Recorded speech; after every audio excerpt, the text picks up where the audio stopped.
warahmatullahi wabarakatuh. Selamat datang, kami dari kelompok CGP kelas G. Kami akan melaksanakan demonstrasi kontekstual praktik coaching dari modul 2.3, yaitu praktik coaching untuk supervisi akademik. Saya Ais Intan Nur Hamidah, dan ini Kusnadi SPDI, dan ini Yoyo Sarsoyo SPD, dan ini. Trio Agung Pamungkas.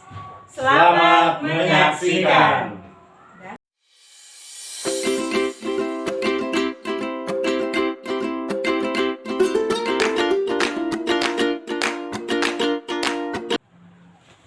Selamat siang, Pak. Selamat siang Ibu. Bagaimana kabarnya hari ini? Alhamdulillah Ibu, luar biasa. Ibu bagaimana kabarnya? Alhamdulillah sehat. Begini Pak, saya dengan kabar katanya hari ini Bapak akan melaksanakan praktik coaching. Nah, bagaimana nih? Betul nggak Pak nih? Betul sekali Ibu. Hari ini saya akan melaksanakan praktik coaching. Semoga dalam melaksanakan praktik coaching ini berjalan dengan lancar dan tanpa adanya ekses Ibu. Baik. Oke Pak, baik. Saya ingin tahu nih sejauh mana persiapan yang sudah Bapak lakukan dalam menghadapi praktik coaching ini sendiri.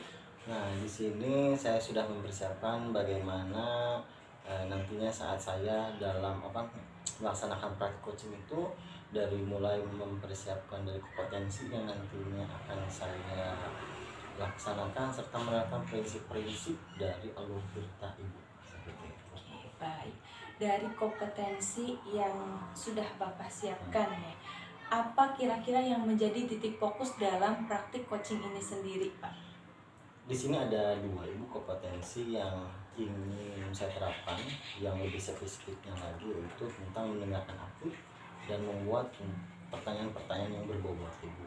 Dimana dalam hal ini agar proses coaching itu berjalan dengan lancar sehingga memberikan dampak yang positif terhadap coaching. Oke, baik. Bagus sekali ya Pak, dari persiapannya, kemudian kompetensi yang ingin dicapainya dalam praktik coaching ini sendiri. Nah, apa sih harapan yang akan Bapak, yang diinginkan oleh Bapak dalam praktik coaching ini sendiri? Iya. Seperti yang tadi saya sampaikan Ibu ya, dari kedua kompetensi itu dalam mendengarkan aktif, saya berharap bisa menerima keluh kesah dari coaching sehingga saya bisa mempersiapkan yang namanya solusi yang nantinya bisa diambil oleh si coaching tersebut dengan memberikan pertanyaan-pertanyaan berbobot sehingga coaching bisa mendapatkan solusi atas keresahan yang dimilikinya. Baik, saya apresiasi dengan baik ya persiapan yang sudah Bapak lakukan, dan saya juga mendoakan semoga praktik ini dapat berjalan dengan baik dan kondusif seperti yang Bapak harapkan. Baik, selamat melaksanakan praktik coaching ya Pak ya. Ya Ibu, terima kasih banyak Ibu. Ya, selamat siang. Selamat siang Ibu. Ya.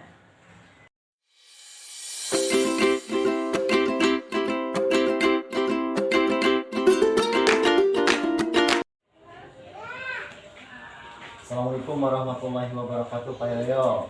Waalaikumsalam warahmatullahi wabarakatuh. Bagaimana nih kabarnya nih Pak Yoyo? Alhamdulillah sehat walafiat, semangat. Pak, ya, sangat bersemangat sekali ya Pak ya pada kesempatan hari ini. Nah, bagaimana nih kabarnya para murid hari ini di kelas nih Pak?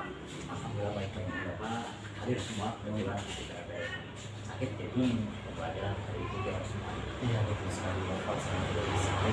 Nah, ada apa nih Pak Yoyo? Katanya nih Pak Yoyo itu ada yang ingin diobrolkan dengan saya nih Pak. Iya betul Pak, kebetulan. Tapi saya mohon maaf nih Pak, barangkali saya mau waktu sementara untuk membicarakan permasalahan yang saya alami Pak. Bagus sekali Pak ini. Jadi Bapak itu ada masalah apa ya Pak? Jadi akhir-akhir ini kebetulan baru naik kelas 4 nih, pembelajaran 5. Jadi setelah diperhatikan pembelajaran beberapa minggu ini, saya perhatikan ada satu orang siswa yang setiap masuk ke kegiatan ini itu selalu meminta izin untuk ke WC Pak. Jadi saya bingung nih, mengganggu gitu. Iya betul-betul sekali. Jadi permasalahan yang Bapak alami ini apa yang dibicara itu yaitu terkait salah satu murid Bapak yang disuruh izin ya Pak ya Iya. ke WC saat proses pembelajaran. Nah, jadi ketika anak tersebut meminta izin, fokus siswa-siswa yang lain tuh terganggu Pak. Betul sekali. Jangan kan dianya, siswa yang lain pun terganggu. Iya betul sekali Bapak. Nah Bapak nih setelah percakapan kali ini selesai ya Pak ya, kira-kira nih apa nih yang Bapak harapkan dalam percakapan atau obrolan kita hari ini? Saya berharap dari percakapan kali ini saya bisa mengatasi masalah yang saya hadapi ini Pak. Jadi saya bisa apa namanya bukan mengendalikan, jadi mengembalikan fokus anak yang tadinya mencari alasan izin seperti itu. Oh jadi di akhir obrolan kali ini itu Bapak yang Bapak harapkan itu agar murid itu tidak sering izin gitu ya Pak ya? Iya. Betul sekali. Nah jadi gini Pak, Bapak bisa ceritakan nggak nih bagaimana kejadian awal mula murid tersebut sering izin ke WC? Jadi sebetulnya ini survei tidak apa namanya bukan kebetulan sih Pak. Jadi pas awal masuk ke kelas 5 pembelajaran sudah berjalan 1 bulan ini, ya ini saya perhatikan kok di satu anak ini ketika belajar matematika, bahasa Indonesia, itu pelajaran IPA, karena kan kita kan tematik ya Pak, tematik, tapi anak ini selalu izin keluar untuk ke kamar mandi dan izinnya itu bukan sebenarnya kadang-kadang hilang gitu sampai jam istirahat, ketika sudah istirahat nongol lagi. Jadi saya pikir ini ada masalah nih. Jadi kalau saya simpulkan Pak, jadi pas awal masuk kelas 5 ya Pak ya, anak itu berperilaku seperti itu ya Pak ya. Nah yang saya tanyakan lagi nih, apakah Bapak sudah melakukan sebuah tindakan atau belum nih terkait anak tersebut? Kalau tindakan langsung terhadap siswa mah belum Pak, tapi sebelumnya saya bertanya ke guru Pak apa terkait anak tersebut, dan ternyata jawaban guru Pak itu sama, siswa tersebut selalu keluar dan bahkan siswa pertama izin pulang ya, ini nggak baik kelas itu Pak, pulang ke rumah. Jadi itu permasalahannya dari kelas yang sebelumnya Pak ya. Betul Pak. Berarti apakah hanya murid itu saja nih Pak? Iya Pak, hanya murid itu saja satu, dan Pak lagi memang baca juga benar Pak, saya belajar ketika beban bagi saya nih ketika literasi membaca surat kan itu jadi memang saya berpikir saya harus mengambil tindakan yang pas gitu ya ketika yang seperti ini Pak. Jadi kompleks sekali apa ya permasalahannya dari mulai sikap sampai ke akademiknya juga ya Pak. Nah kira-kira nih menurut Bapak itu ke depannya nih akan melakukan tindakan seperti apa misalnya? Ya kebetulan ke depan itu saya pikir kaitan pada institusi kepada sehingga saya bisa menangkap apa yang menjadi permasalahan. Jadi nyatakan di institusi ada koordinasi tindakan, ada identifikasi dan apa namanya menstabilkan identitas. Jadi anak akan merasa diakui sama gurunya. Saya berencana sih akan melakukan seperti itu. Kalau akademik mungkin lambat laun ya secara apa namanya simultan saya akan membimbing dia secara pribadi itu karena dibanding dengan yang lain. Kalau di persentase yang lain sudah 70 dia baru 10 gitu Pak. Jadi kalau mau apa namanya digabung dengan kelompok masih apa namanya perlu bimbingan khusus ya. Ya Pak, selain restitusi nih Pak, kira-kira ada kegiatan yang lain lagi nggak yang kiranya Bapak itu pikirkan alternatifnya? Restitusi selanjutnya mungkin terkait apa namanya teknik pembelajaran karena memang dari apa apa namanya dari segi akademik juga sudah berbeda gitu loh, bukan jurnal tapi berbeda kemampuannya dengan anak yang lain, karena yang satu ini udah sering izin ke kamar mandi. Kalau ke Solo rajin, tapi izin ke kamar mandi membaca masih apa namanya masih Sebata-bata ya, baca Pak. gitu. Kalau menulis menyalin bisa, cuman apa namanya membaca belum ada. Jadi saya berpikir kalau berdiferensiasi mungkin bisa juga sih yang menggunakan pembelajaran diferensiasi proses lah.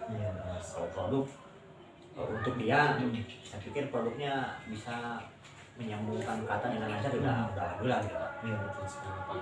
Nah, untuk diferensiasi proses nih Pak yang Bapak akan laksanakan terhadap anak tersebut itu seperti apa Pak? Misalkan dalam mata pelajaran tertentu nih kira-kira apa Pak? Kalau di IPA terkait organ gerak hewan ya, saya akan mencoba membawa gambar-gambar terkait organ gerak hewan. Jadi anak tersebut bisa melihat, oh ini burung geraknya dengan sayap, ini apa kuda geraknya dengan kaki, seperti itu Pak. Jadi sangat beragamnya Pak ya, sehingga murid itu bisa gampang tercerna ya Pak ya, dan nantinya murid itu bisa langsung mengetahui gitu. Mungkin perlakuannya juga sedikit berbeda terhadap hal tersebut Pak ya. Nah, dari dua rancangan tersebut nih Pak, kira-kira apa yang ingin Bapak dahulukan? Sebetulnya dua-duanya juga ingin dilaksanakan, cuman yang terlebih dahulu mungkin restitusi dulu Pak, karena apa namanya terkait penyelesaian masalah ketika anak tersebut tidak menyadari bahwa dirinya ada masalah, akan sulit untuk menerima apa mengikuti proses pembelajaran. Jadi saya akan menanyakan dulu identitas pribadi seperti apa, keyakinan seperti apa yang dia inginkan. Jadi ketika keyakinan sudah terbentuk dan beliau sudah meyakini, saya berkeyakinan pembelajaran pun akan berjalan dengan baik. Berarti langkah awal yang ingin Bapak laksanakan adalah dengan melaksanakan kegiatan restitusi terlebih dahulu ya Pak ya. Semoga kegiatan restitusi itu bisa berpengaruh juga ya Pak ya nantinya ke proses pembelajarannya. Setelah itu Bapak akan menerapkan pembelajaran yang berdiferensiasi ya Pak ya. Ini Bapak nih, setelah kita berdiskusi kali ini, bagaimana nih perasaan Bapak? Alhamdulillah, setelah saya ungkapkan apa yang belum kesana dalam benak saya, jadi sekarang ini lega. Jadi apa namanya saya sedikit mendapat pencerahan, terkait apa yang saya pikirkan. Mudah-mudahan apa yang saya rencanakan tadi dan ke depan akan saya realisasikan yang pada akhirnya berimplikasi terhadap proses pembelajaran bagi siswa. Iya betul sekali Bapak. Nah,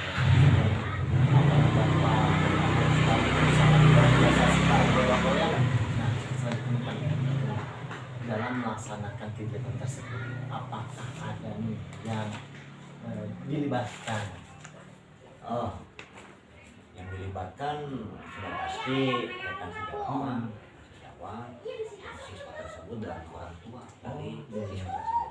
Betul sekali Bapak. Jadi tidak hanya Bapak sendiri, tapi melibatkan dengan berbagai pihak ya Pak ya, orang tua, rekan sejawat juga ya, agar semuanya itu saling memberikan efek yang baik ya Pak ya terhadap perkembangan anak tersebut. Nah, kira-kira kegiatan restitusi itu akan Bapak laksanakan kapan? Minggu depan.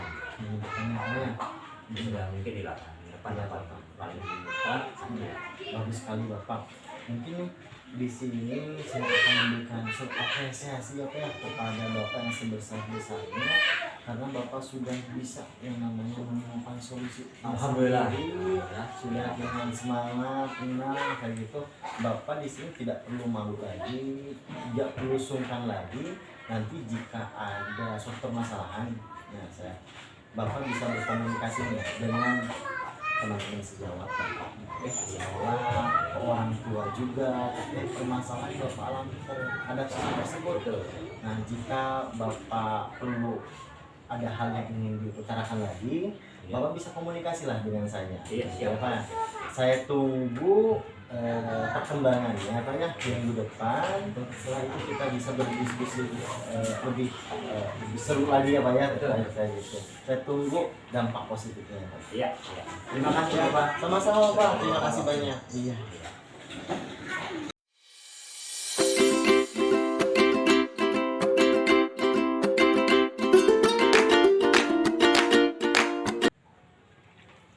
Alhamdulillah Bapak, serangkaian kegiatan observasi yang hari ini dilakukan sudah berjalan dengan kondusif dan baik. Namun dari kegiatan observasi dan coaching yang dilakukan tadi, saya ingin mengajukan beberapa pertanyaan kepada Bapak. Nah, pertanyaan pertama ini terkait dengan indikator ketercapaian pengembangan. Nah, kira-kira apa nih yang Bapak inginkan? Saya ingin harapkan pertama saya bisa menerapkan ya Bu ya coaching itu dengan alur tirta, yang dimana di dalam alur tirta itu terdapat beberapa tahapan dari tujuan, identifikasi masalah, rancangan aksi hingga tujuan akhirnya itu ada tanggung jawab, dimana saya harapkan itu si coaching bisa menemukan sendiri solusi terhadap akar permasalahannya, bukan dari saya sebagai coaching, tapi dia dengan sadar menemukan sendiri atas permasalahan yang dihadapi. Dan juga di sini saya rasa sudah menerapkan dari kompetensi dalam coaching. Yang pertama adalah membuat pertanyaan yang berbobot, lalu adanya mendengarkan secara aktif, serta kehadiran penuh. Sehingga dalam proses coaching itu akan jauh lebih hikmat dan bermakna seperti itu. Baik, sangat bagus sekali ya Pak, dan sangat rinci sekali yang Bapak inginkan dari kompetensi tersebut.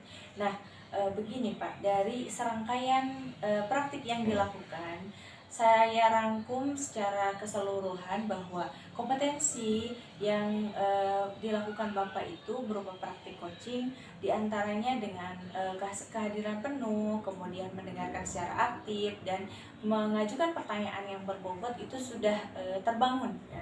Kemudian dari alur tirtanya sendiri, dari mulai Bapak mengajukan pertanyaan yang berbobot melalui tujuan utama, kemudian Bapak juga melakukan pemetaan berupa identifikasi dari pertanyaan-pertanyaan yang diajukan oleh coach ke coachee, kemudian juga ada rencana aksi antara Bapak dan coach, antara coach dengan coach itu sendiri, kemudian yang diakhiri dengan tanggung jawab itu sendiri sudah muncul gitu dari si coachee. Justru Bapak mengarahkan bagaimana caranya si coaching ini bisa mengidentifikasi masalahnya sehingga muncul solusinya dari dirinya sendiri, seperti itu.